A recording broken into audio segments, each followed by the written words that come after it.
the Real Estate Wealth Builders Conference. We have so many fantastic speakers, and I'm super pumped to share with you somebody who's a fantastic investor as well as helps people to invest. House hacking, she's done this. She's also an Olympic tennis player and fantastic person all around. I have Sunitha Rao on with me. Sunitha, thank you so much for being here. Thanks for having me. I'm super excited to speak to you today and at RubeCon. Thinking about investing and your history, talk to us a little bit about what you've done in your investing career and what you're currently doing right now. Yeah, so I started as a long distance investor. I was living in Boston and wanted to invest in property out there, but I found myself competing with people with a lot more money than I had, and I went through the process of looking at properties, building a team, et cetera, and realized, I just couldn't compete in that market. So I actually ended up after about doing 2 years of research, I ended up investing in Indianapolis, Indiana. I built a portfolio out in Indianapolis, bought about 5 doors in my first year, and then found myself having a little bit of a difficult time with kind of like the Boston life, the corporate finance life. It was just very, very challenging. I was driving an hour and a half to work each day, et cetera. And I thought, you know what, I need a life change. So since I already had houses out in Indianapolis and it seemed like a pretty cool place, I just decided to move out here. So now I live in Indianapolis. I've transitioned from a long distance investor to a local investor. I have 9 doors in my portfolio. I've done 11 deals, mostly residential stuff. I somehow managed to wholesale a mobile home park last year that fell in my lap, which was pretty cool and a new experience. And yeah, I've used a variety of different tactics to grow my portfolio on my single discretionary income. I've used conventional financing when I first started.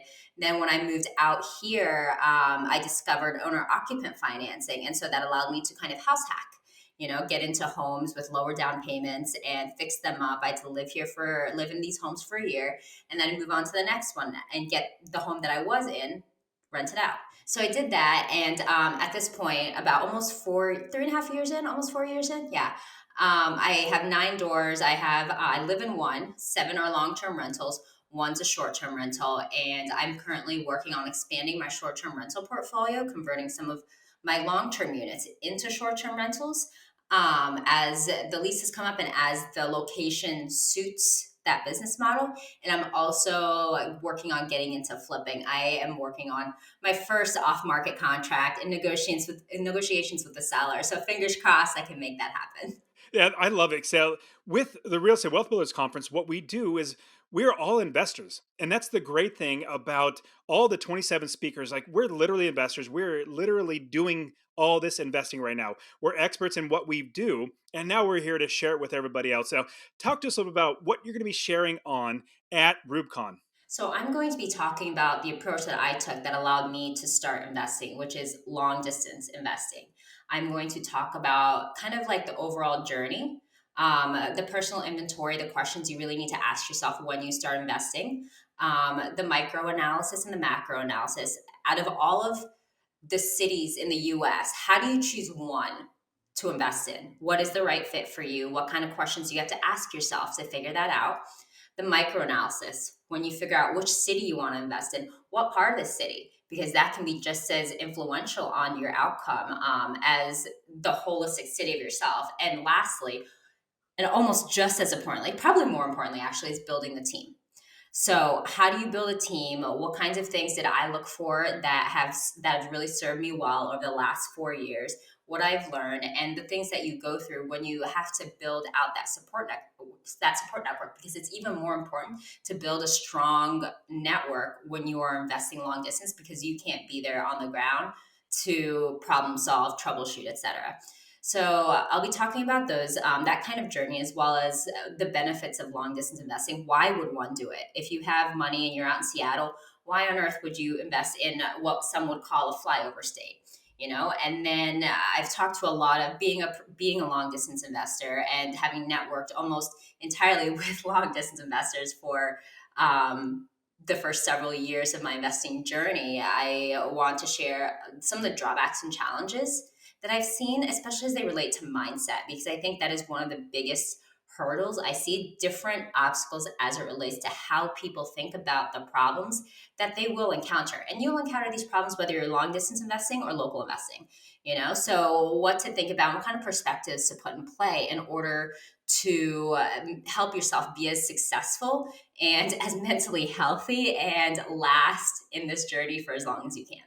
I love it. I'm super pumped. I think so many people are going to get tremendous amounts because a lot of people think you have to invest like in your backyard or the same city you live in. But we know we can invest all over the country. Now, talk to us a little bit about how you've been able to work with other people, having a network and being a part of a community and helping other people at the same time you getting helped as well.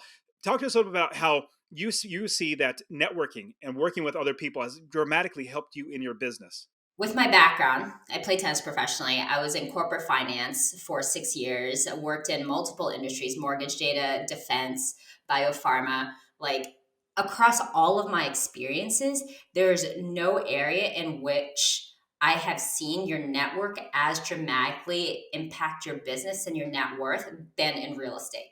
So people are literally everything. One of my favorite quotes a fellow investor said a couple years ago is that real estate is about humans, not houses. So it all comes down to the people. It's not just the people who are immediately in your business. It's not just like your agent. It's not just your property manager. It's not just the people finding you deals. It's not just the people swinging the hammers on your properties. It's about the friends you have, which are probably more important than your immediate team. They will provide you like the emotional support you need, because at no point in time, like people say passive, but I think it's more residual. You're always going to have to work. You always need to have people there. You always need to be plugged in. You always need to be in the know. And what better way to do that than with the group mind of others you trust and who are also learning as they go? When you guys all learn different things, come together and share.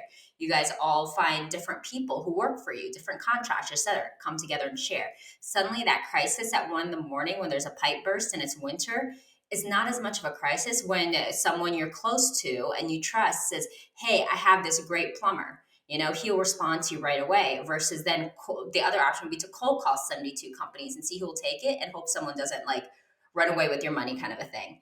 Like that is everything. And then like real estate investing can be tough, and I think that was one of the biggest ways it helped me is to realize the things that I was going through. I was not isolated and I was not alone. It's just a part of the business. And if it's a part of the business and other people are being successful, overcoming those challenges, I can too. Yeah, same here. And I know you and I met at an investor conference. Actually, it's more of a financial bloggers conference that you and I met at. And after talking, I was like, "Hey, you're in real estate. I'm in real estate. Not many people are in real estate here. Let's just hang out. Like we're real estate people. Let's band together." And it's so terrific as we do this real estate investing, meet more people. Our businesses get better and better. We can help more people. That's I found the more people that we help, the better our businesses get. So, everybody, you need to be at RubeCon. It's going to be here in March. You get your tickets right away. Go to rubcon.com, REWBCON.com. Go get your tickets. You'll be hanging out with me and Sunitha and all these 27 other speakers, and also learning great content and be a part of a fantastic community. All right, guys. Sunitha, thank you so much for being on. I'll see you at RubeCon.